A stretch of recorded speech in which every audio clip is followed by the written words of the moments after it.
ठाणेकरांसाठी मोठी आणि दिलासादायक बातमी समोर येते। शहरातील वाढती वाहतूक कोंडी आणि प्रवासाचा वाढता ताण कमी करण्यासाठी आता मेट्रो सोबतच नव्या तंत्रज्ञानाचा पर्याय उपलब्ध होणार आहे।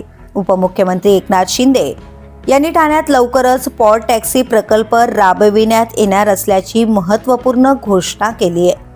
घोडबंदर परिसरात या प्रकल्पाचे लवकरच भूमिपूजन होणार असून शहरातील अंतर्गत कनेक्टिव्हिटी आणखी मजबूत होण्याची अपेक्षा आहे। सध्या ठाण्यात मेट्रो आणि वर्तुळाकार मेट्रो प्रकल्पाची कामे सुरू असताना पॉड टॅक्सी हा आणखी एक आधुनिक आणि जलद प्रवासाचा पर्याय ठरणार आहे।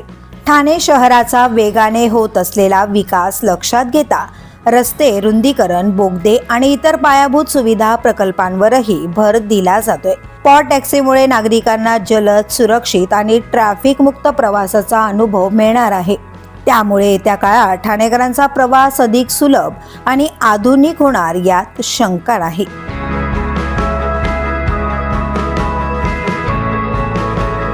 द पोलीस न्यूजसाठी श्रीधर चव्हाण, ठाणे।